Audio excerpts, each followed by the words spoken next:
The Petrie family, the family that took time to bring you good wine, invites you to listen to Dr. Watson tell us another exciting adventure he shared with his old friend, that master detective, Sherlock Holmes. And I'd like to tell you about something Dr. Watson shared with me the other night, some Petrie California sherry. Did you ever have a glass of Petrie sherry before dinner? Well, that's a swell time for it, because that Petrie sherry is the best beginning a good meal ever had. What a wine. You don't have to serve it in fancy wine glasses either. Not Petrie sherry. That wine would taste wonderful if you drank it out of a water glass. You can just taste those sun-ripened grapes. And incidentally, if you like your sherry dry, not sweet, then just do what I do. Ask for Petrie Pale Dry Sherry. It's a good idea to always have a bottle of Petrie sherry in the house, because it's just the thing to serve when company catches you unprepared. And believe me, you can serve that Petrie sherry proudly, because it's a fact that the name Petrie is the proudest name in the history of American wine.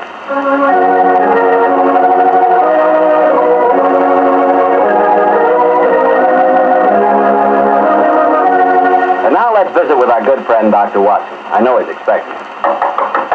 Come in. Good evening, Mr. Bartell. Evening, Doctor. Oh, you have the old black tin dispatch box out again, I see. Yes, my boy. It's been refreshing my memory on one or two points in connection with tonight's story. Throw up a chair, young fellow. Thanks. That's it. The tobacco's in the jar beside you. Thanks, Doctor. I'm particularly excited about hearing your story tonight. Last week you told us that Sherlock Holmes' brother, Mycroft Holmes, took part in the adventure. That's quite right, Mr. Bartell. I didn't even know Mr. Holmes had a brother. I wish you'd tell me something about him. Well, Mycroft was 7 years older than Sherlock, but the difference between them was amazing.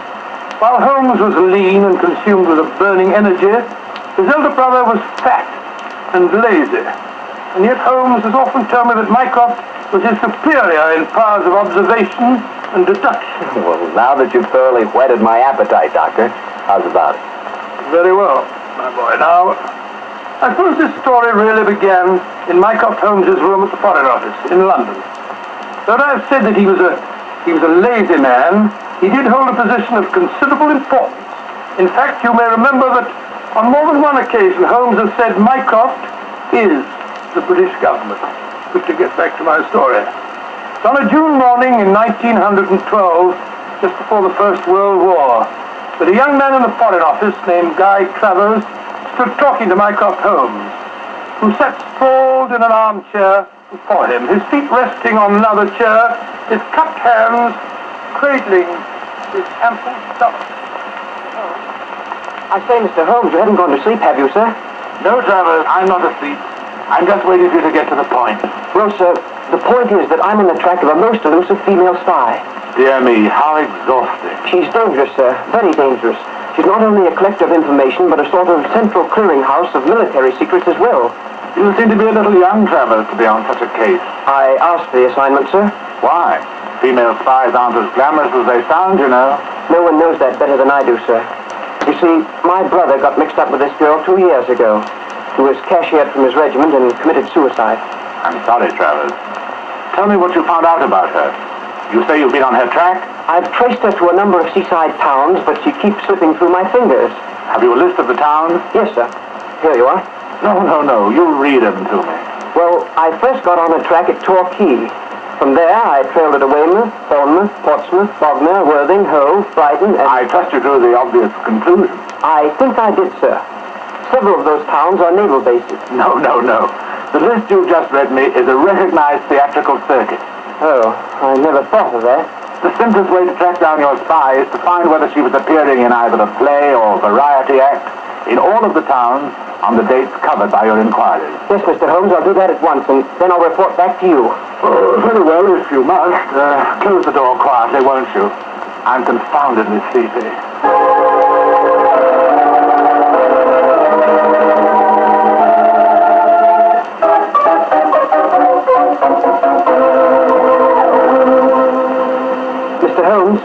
Mr. Holmes, you haven't gone to sleep again, have you, sir? Oh, it's you, Travers. Well, what did you find out? A great deal, sir. The only theatrical show that was appearing at all of those towns was a magician's act called the Great Gondolfo. I trust you went and saw the performance. Yes, sir. Last night at Hastings. And? The magician's assistants were a girl who looked exactly like the one I saw my brother with 2 years ago. Did you go backstage and talk to her? Yes, sir. But it's a funny thing. For though she looked exactly like the other girl, I can swear she isn't the same one. This girl seemed utterly charming and sincere when she told me she'd never heard of my brother. That's the danger of putting you young fellows on a case of this kind. Beautiful woman and a good actress can fool you 9 times out of 10. What's your next move, Travers? Well, sir, I was hoping perhaps you might come down with me and see the act. It's playing at Eastbourne tomorrow. It's not very far, sir. Spare my 20 stone and leave the comforts of my office and club to track a spy. No, my boy. However, your mention of Eastbourne gives me an idea. Yes, sir? My young brother Sherlock is living on a bee farm a few miles outside Eastbourne. He might help you. He's a great detective, isn't he, sir? I have never regarded him as one, though I will admit that for a man with such a shocking excess of physical energy, he possesses a relatively superior mind. Yes, go and ask Sherlock. Oh, thank you, sir, I will. Tell him that if he can't solve the case, I'll do it for him, and without leaving London. So, Mr. Holmes, I did as your brother suggested and came down here to Eastbourne to tell you about the case. I quite understand, Mr. Travers. Very interesting story it is too, my boy. I'm certainly glad that I happen to be staying down here with you, Holmes. You handle the case, of course. I'm undecided, old fellow. The problem presents some interesting possibilities, and yet my life here amongst my bees has taken on a pleasant and soothing pattern. I hate to disturb you. Come along, Holmes. It'll be good for you to get away from your wretched bees for a few days. I forgot to tell you, Mr. Holmes, as I left your brother, he told me that if you couldn't solve the case, he'd do it for you, without leaving London. Dear old Mycroft. He meant that as a challenge. Hand me the paper, Watson, will you? Here you are. Thanks, old chap. Well, what are you looking for? Amusement guide. Here it is. Devonshire Theatre, twice nightly varieties, 6:30 and 9, the Great Gondolfo, King of Magic. Will you come to the theatre with me tonight, Mr. Holmes? Certainly. I can't allow Mycroft's challenge to go unanswered. And I'm sure that Dr. Watson will accompany us when I tell him that Miss Sissy Gitana is also appearing on the bill, singing an old favorite of his. There was I, a-waiting at the church, a-waiting at the church, a-waiting at the church. Lord, how it did upset me. All at once, he sent me round a note. Here's the very note. This is what he wrote. Can't get away to marry you today. My wife won't let me.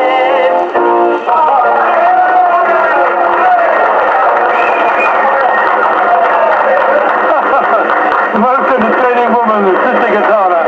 And a dashed good-looking one, too. My wife will let me. Great Gondolfo is next, Mr. Holmes. Yes, I'm just studying the program. He's not exactly modest in his claims, is he? The Great Gondolfo, the world staggering illusionist, presenting the sealing cabinet mystery assisted by Miss Florine Lasseur. Oh, dear me, how very florid. I love this old music hall flavor. I remember going to a palace theater a few years ago to see a charming girl who wore a white dress. Made her look like a little white rabbit. The dress did look frightfully becoming, I must say. I sent my card round to her on the stage door with some flowers, of course, but to my amazement... Fascinating story, old chap, but I'm afraid you'll have to finish it later. The curtain's going up. There he is.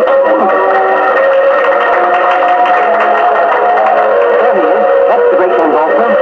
By Jove, his sister's very attractive, isn't she? Ladies and gentlemen, it gives me great pleasure to be here before you tonight. I may say that the sealing cabinet mystery that I'm about to present has entertained and perplexed half a dozen of the crown kings of Europe, together with their queen. Ah, don't talk so much. Get on with the trick. And I may say, I am hoping that you, ladies and gentlemen, will give me the same courtesy and attention that was given me by the royalty I have just mentioned. And now, before I present my illusion, I should like to ask for 2 volunteers from the audience who will come up here beside me on the stage so that I may be watched. 2 volunteers, please. Wait for him, Mr. Travers. Very well, Mr. Holmes. Come on, Watson. You mean that we're going up on the stage? Oh, it's a wonderful opportunity. Do I see 2 gentlemen rising? Splendid. 2 gentlemen are coming up from the audience. two gentlemen that I have never seen before. Watch your step, please. That's it. Over the footlights and onto the stage. That's right. Now, sir, have you ever seen me before? Never. And you, sir? Don't be afraid to speak up, sir. No, I haven't. Miss Latour, please see that the gentlemen are seated. I thank you. And now, ladies and gentlemen, I want you to watch me closely. You will observe that there is a wooden cabinet on the stage. There is also another cabinet of the same shape and size hanging high above me, which you can all see. A glass of water, please, Mr. Stewart. Yeah, I'm gonna put a stuck in it. What did you say, sir? You ain't got coffee here. We will dispense with the glass of water. And now, my assistant, Miss Florine Latour, will step into this cabinet on the stage. I want you two gentlemen to watch very closely. Miss Latour is now lying inside the cabinet, is she not? Yes, she is. Very well. I close the lid. So, I lock it with these bolts. And now, I ask one of you gentlemen to attach this padlock to the bottom. You, sir, will you oblige me? Very well. I thank you. Now, ladies and gentlemen, before your eyes, you have seen Miss Latour enter a cabinet on this stage. A cabinet that has been bolted and padlocked. You can still see the duplicate cabinet hanging high above me by an attachment of wires and pulleys. I now count a 1, a 2, a 3, and fire this revolver at the cabinet above me. Now, if you two gentlemen will kindly help me, we will lower the ceiling cabinet to the stage.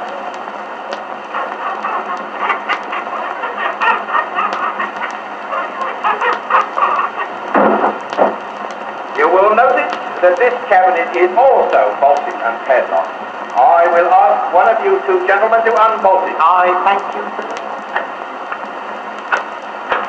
And to this gentleman, I shall hand the key of the padlock. Kindly unlock it, sir. I thank you.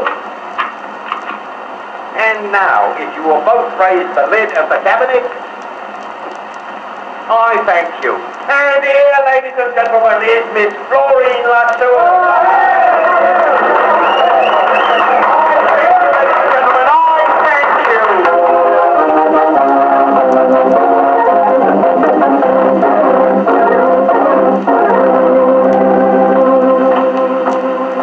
Why did we have to leave home? I was having a wonderful time. Sorry to drag you away, Watson, but there's work to be done. Mr. Holmes, if you want to go backstage, I'll introduce you to Miss Latour. Oh, that's a splendid idea. Before we do that, Mr. Travers, there's one important fact I want to know. What is it, sir? I presume you have a dossier of the available facts concerning the spy? Yes, sir. Everything that we've been able to find out. Among that evidence, do you by any chance have any fingerprint records?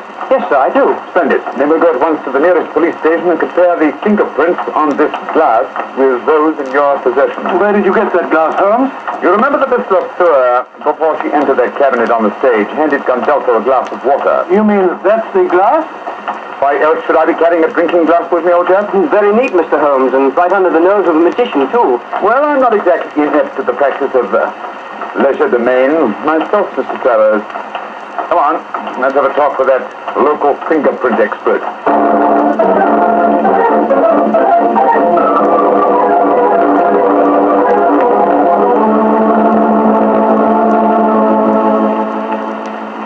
Mr. Holmes, the fingerprints on this glass you brought to me are not the same as the ones shown in this record. You're positive? Oh, absolutely, sir. Just as I thought. I'm much obliged to you. I was glad to help a gentleman like you, Mr. Holmes. Thank you. Good night. Come on, Travers, Watson. Should explain what you're up to, Holmes. So do I, sir. I'm completely in the dark. Surely it's obvious. The only way Gondolfo's trick could be done is by using twin girls, dressed identically, of course, one in the cabinet on the stage and the other in the cabinet hanging from the ceiling. I don't know whether you noticed, Watson, but there were several small holes drilled around the base of the box, undoubtedly to enable the occupant to breathe. By George, of course. That would explain why the girl I spoke to didn't seem to know me, or my brother when I spoke of him. Exactly, and in any case, how better could a spy hide herself than in a role where her employer, a magician, must, by the very nature of his trick, deny her existence. The question is, Which girl is the spy? This fingerprint test was given to Fianta. You mean that it isn't the girl on the stage, the one who assisted Gandolfo? It certainly is not, my dear fellow. Your spy will be in a cabinet suspended high above the stage of the Devonshire Theatre at 9 o'clock this evening. Now, by this time, this time we'll watch the performance from the audience.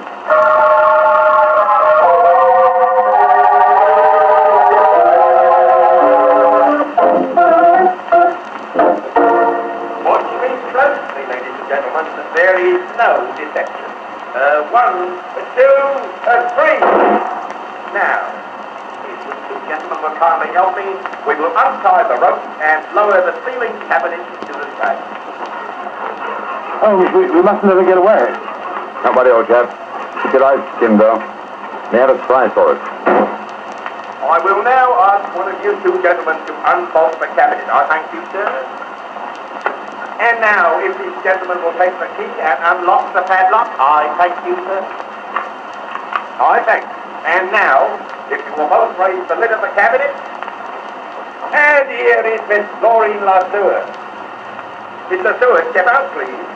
Mr. Seward, bring down the curtain. Come on, Watson. Let's go up on the stage. Right, go home.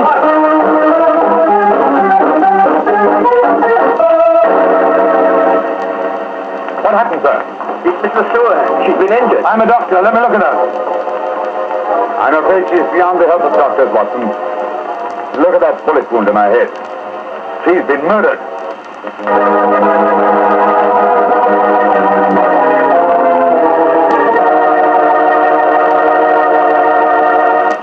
We'll hear the rest of Dr. Watson's story in just a few seconds, so I'm just going to make a very quick suggestion.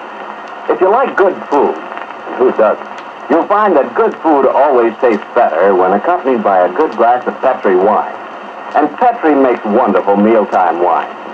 If you like a red wine, you know, to go with any meat or meat dish, you'll really like Petri California Burgundy. And if you prefer a white wine to go with chicken or fish, you couldn't ask for a better one than Petri California Sauterne. Remember those two wines, huh? Petri Burgundy and Petri Sauterne.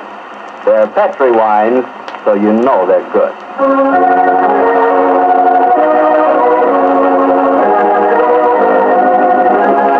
And now back to Dr. Watson and tonight's new Sherlock Holmes adventure, The Great Gondolfo. What happened next, Doctor? You just got to the part where you and Sherlock Holmes, on the stage of a vaudeville theater, were examining the dead body of one of the Great Gondolfo's assistants. That's right, my boy. As you can imagine, the excitement was intense. The local police was soon at the theater, and the officer in charge, a certain Sergeant Basil, seemed to take great personal dislike to Sherlock Holmes. Sherlock Holmes comes out of retirement to teach our police force how to handle a case, does he? Oh, Sergeant Basil, you're being ridiculous. I'm not trying to teach the police anything. You follow your own line of investigation, and I'll follow mine. And supposing I say I don't want private detectives poking their nose into a police investigation? After that, my good man, I shall report your conduct to the local police chief and obtain the necessary permission. Oh, there's no need to get uppity about it, Mr. Holmes, but too many cooks spoil the broth, you know. Mm-hmm. An extremely profound remark, Sergeant. And now, if you'll excuse me, I have some work to do. Yeah, and so have I. And we'll see who gets to the bottom of this first. I'm going to Gondolfo's dressing room. Oh, I'm worried about the dead girl's twin sister. I've been looking for her everywhere, but no one seems to have seen her since the tragedy occurred. Naturally, my dear chap, you'd hardly expect her to reveal the secret of the cabinet trick by exposing the fact that the dead girl had a twin. I never thought of that. But we saw her there on the stage when the trick started. Seems to me that she's in great danger. She is. In very great danger. But don't worry, I've taken the precaution of having her guarded. Huh? Well, I'll explain that to you later. In the meantime, we have to work fast. It appears that Sergeant Butt is out to try and throw me up by solving the case first. That makes the sexy challenge I've received today.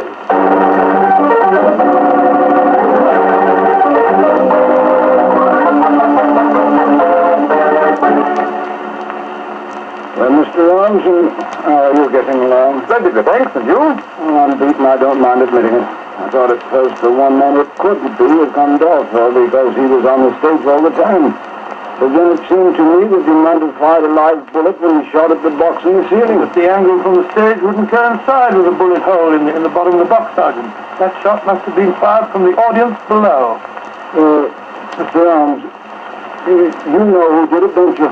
Yes, Sergeant, I do. I wish you'd tell me, Mr. Holmes. It should be obvious, Sergeant. Watson, you examined the corpse. Please tell the Sergeant your findings. Well, the girl was lying on her back in the box. There was a small hole in her forehead and a large one in the nape of her neck. Exactly, and since the point of entrance of a bullet is smaller than the point of exit, it proves that you must have been shot lying in the box from above. Once the box was in position over the audience, she could have been shot only from below. Therefore, the girl had already been killed when the box was hoisted to the ceiling. Right, sure, yes. And only one person could have done that. Only two. How do you figure that out, Mr. Holmes? That girl's sister had the same opportunity as the Great Gondolfo himself. Oh, of course you have. Now I see why you were having a watch, Mr. Holmes. But excuse me saying so, sir. I'm beginning to think it's a good thing after all. You're on this case. Oh, that's very generous of you, Sergeant. And now perhaps you'll do me the favor of keeping an eye on Mr. Gondolfo yourself. Oh, of course I will, sir. Where are we going home? To the Jolly Fisherman Hotel, old fellow, to call on Miss Latour. How do you know she's there? I just received a message from young Travers. He followed her on my instructions as she left the theater. Come on, old chap. There's no time to be lost.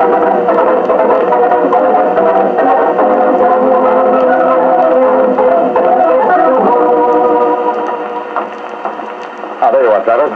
Miss Latour is still here, I trust. Yes, Mr. Holmes. She's up in her room. I wonder if you'd mind asking her to come down and see me. I'm sure that we can talk privately in the lounge over there. Right you are, Mr. Holmes. I'll go and get her. What are you going to say to Mr. Sir Holmes? Well, that depends on her attitude, old chap. Come on, let's go into the lounge, shall we? Yes, lucky thing you had her followed. It was an obvious precaution, Watson. You see, I realized from the very nature of the cabinet trick that Miss Latour would have to leave the theater after escaping through the trapdoor below the cabinet that was on the stage before her twin sister descended from the cabinet that was suspended from the ceiling. Then she doesn't know that her sister's been murdered. If she's innocent, she doesn't. And if she is innocent, then we'll know that our murderer is Gondolfo. Yes, sir. I told Mrs. Stewart that you want to talk to her privately, Mr. Holmes. If it's the act you want to talk about, Mr. Holmes, I've nothing to say. Magicians have a code of honor, you know. I quite appreciate that fact, Miss Latour. Won't you sit down? What do you want with me? I have news for you. News of your twin sister. I haven't got a twin sister. My friend knows exactly how the cabinet trick is done, my dear young lady. Yes, you might as well tell the truth, Mr. Sir. All right, then, so I have a twin sister. What of it? No crime in that, is there? What are you getting at? I want you to believe that I'm here to help you, my dear. You're going to need help. And courage. What are you getting at? Just come on, tell me. I'm sorry to be the bearer of bad news. Miss Latour, your sister is dead. Yes. I don't believe it. I'm afraid it's true. She was murdered. You're lying. This is a trick. You're trying to make me give myself away. I'm trying to get at the truth. Your sister was found shot through the head when the cabinet was lowered to the stage tonight. I still don't believe it. Why should my friend lie to you? How about your sister the last time you saw her before the commencement of the act? Why, no different from any other time. Who was responsible for superintending her entry into the cabinet? Gondolfo or me used to go into it before the performance when the stage was dark and deserted. Did you help her enter the box tonight? No, Gondolfo did. You knew, of course, of your sister's activities. How do you mean? That she was engaged in espionage. Oh, that's not true. Very well, Mr. Stern. If you won't be honest with me, I'm afraid I'll have to turn you over to the police. I think you'll find their methods a little more crude than mine, though. The police? Oh, no. No, don't do that, Mr. Holmes. All right, I'll tell you everything. Gondolfo's got me so frightened of him. I was lying to you. I knew that my sister was working for him. I tried to stop her, but she loved money. And Gondolfo gave her plenty of that. They had a row before the show tonight. She knew you were on the stage at the first performance, Mr. Holmes. Gondolfo spotted you too. But she was frightened. Said she knew you'd catch her. She wanted to run away. Gondolfo told her she had to appear tonight. And they were still arguing about it when they left the dressing room. Oh, the dirty swine killed her because he was afraid she'd give him away. And now he'll kill me too. Don't worry, my dear, don't worry. The great Gondolfo will be beyond the help of magic before this night is out. Yes, he'll be behind bars where he belongs. Travers? Yes, sir? Now stay here with Miss Latour, will you? We'll be back later. At the moment, there are unfinished business awaiting us at the Signature Theater.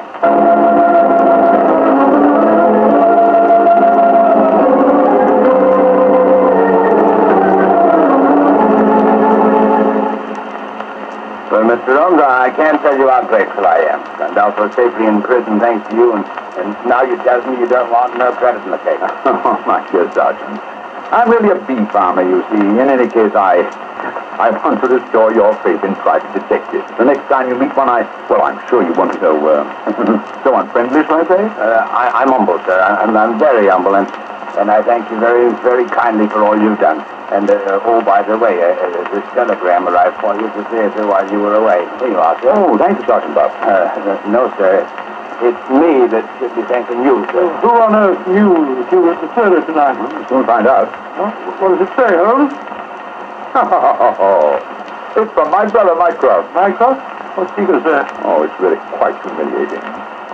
After all, he said he wouldn't have to, and he never did leave his armchair in London. Listen to this. Have just checked on Gondolfo's repertoire of magic tricks. You will find spy in box suspended from ceiling of theater. Elementary, my dear Sherlock? Sure, Holmes. It really is amazing, isn't it? There's also a prophet, old chap. Prophet? How do you mean? He indicates the handwriting on the wall. I'm past my prime. I'm too old for alert decisions. It's back to me bee, farm, old fellow. It's back to me bee.